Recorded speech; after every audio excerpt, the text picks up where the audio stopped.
So how do you best balance your passion for tennis with the competitive drive to win? Can you do both at the same time? That's what we're going to talk about today on this episode of Ask Ian. My name is Ian Westerman. I'm the head pro here at EssentialTennis.com. And today we're going to answer a question for Duke, who wrote and said, "Hi Ian, I was wondering what your thoughts were on the balance between the passion for playing tennis and the competitive drive to win as you progress. I sometimes find it hard to reconcile between playing tennis for fun and constantly wanting to get better. There are days when it's frustrating seeing yourself fall backwards when you know what you should be doing to get it right." Okay, so Duke, just yesterday I wrapped up the last interview with a student of one of our programs called Mental Tennis Mastery. That's all about mindset, performance, being able to play your best tennis during matches. A lot of people have no problem playing great in practice, but when they play matches, all of a sudden they take a big nosedive in performance. So I've been interviewing students who've had success in mental tennis mastery. And yesterday I finished a call with somebody who, I believe he's in his 60s now. Yeah, I'm pretty sure he's in his 60s. He played college tennis, started playing when he was 14 or 15 and just played it because he loved it.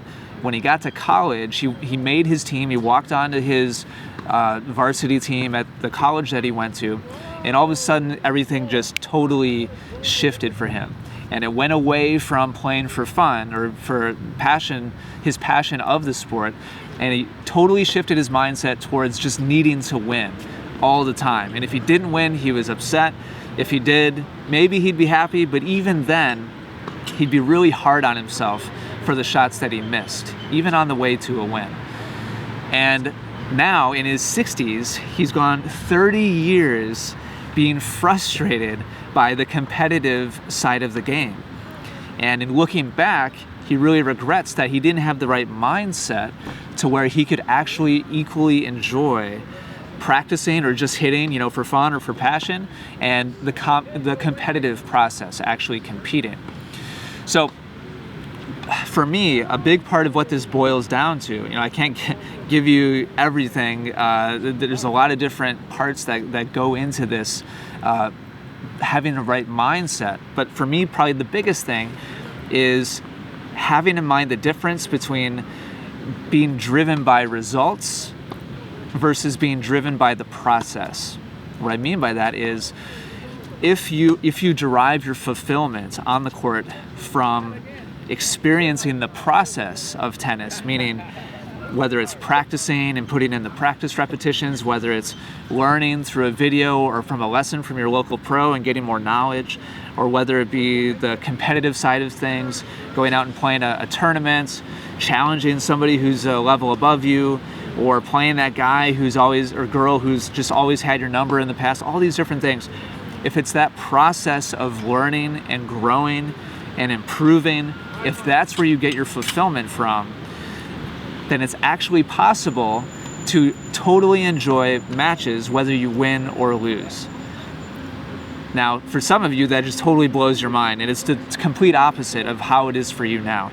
And I would encourage you to just think about what I'm saying and maybe try a shift in mentality, or at least consider it and think about it, ponder it, because if you are a results-driven person, then there will always be big ups and downs. And sometimes your ups are not even really that up, because there's always something you could have done better. There's always that shot that didn't feel quite right that day. There's always the possibility of losing to somebody who's not as good as you. And really, when it comes down to it, you control only a small part of the outcome of every match anyway. There's so many different elements that go into who wins and who loses any given match on your local courts. Who's having the better day. There's natural ups and downs as you make your way through a whole year of competition. There's the different elements. There's the court surface, how good of a day your opponent is having, the matchups between his or her strengths and your strengths and weaknesses, how they go back and forth. There's very little control that we actually have over who wins and who loses at the end of the day. So if you put your enjoyment and your fulfillment in winning and losing, then it's just a recipe to always be cycling through frustration. So, kind of getting a little deeper into this than I wanted to, but hopefully you get the idea.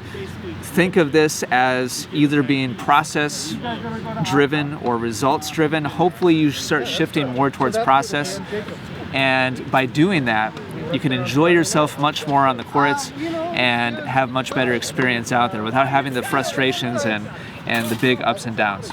So hopefully that's helpful to you. If you want to check out that video series that I did called Mental Tennis Mastery, we have some free examples or samples of that content.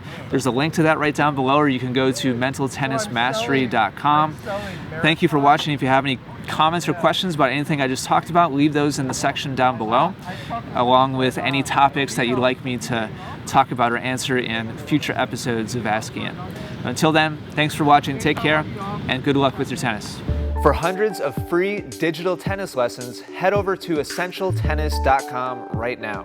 More wins and more fun on the court is right around the corner. You'll even get a free gift just for stopping by. Simply click the link at the top of any page.